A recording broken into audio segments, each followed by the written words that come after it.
What's up, guys? Carson here in North Central Florida, and behind me is the Viterazzi Atom 80. So here in a second, I'm just going to do a quick review on it. I've had a couple problems with it. It's got 4.8 hours on it, but overall pretty happy with it, and we're going to just talk about those couple problems here in a second.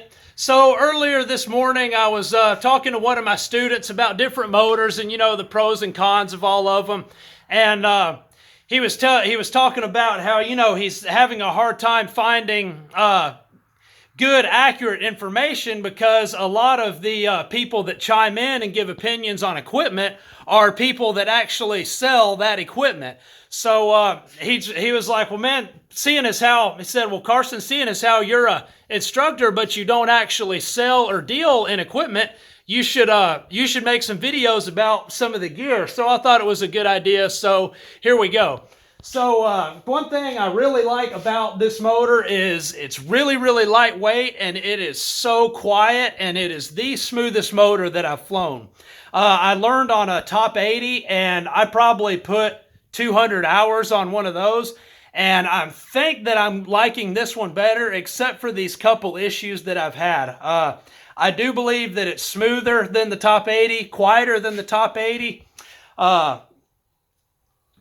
Maybe a little bit more power than the top 80. If it's noticeable, it's not by a whole lot.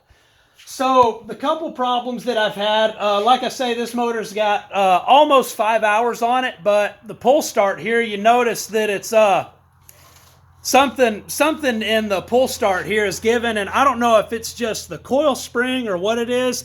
I was informed that there is a white mark on this rope that is put on there by the factory, and that I needed to adjust this pull start handle on that white mark to keep the proper tension on this.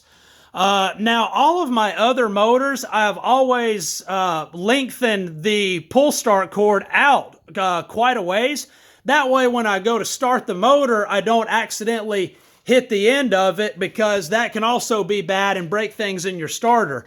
But I'm definitely going to tear into this thing and see what needs to be fixed and get that done. And once I do that, I will definitely be adjusting this back on the original white mark from the factory.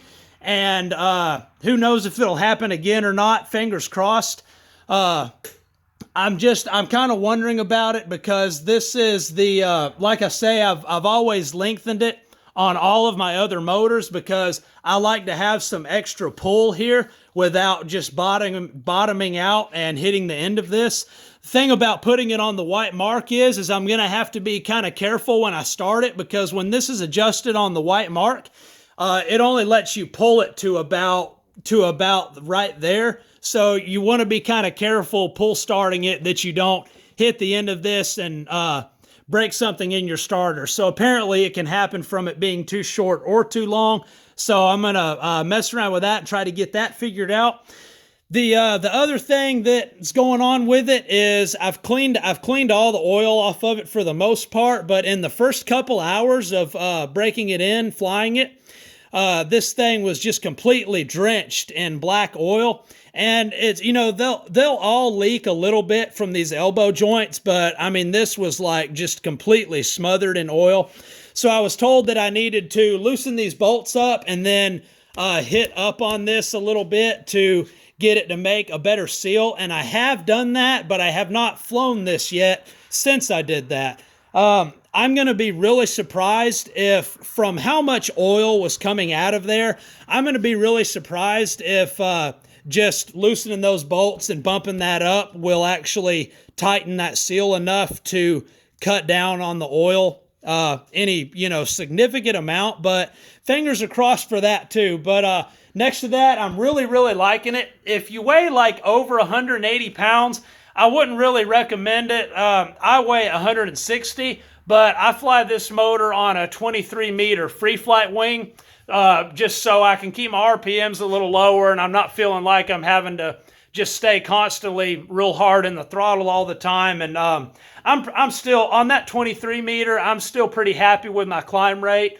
Now, of course, this is in Florida at sea level, so if you live 5,000 feet elevation, then this will probably apply to you even more so. But anyways, if you're shopping for motors, I hope that helps you out. And I would recommend the motor.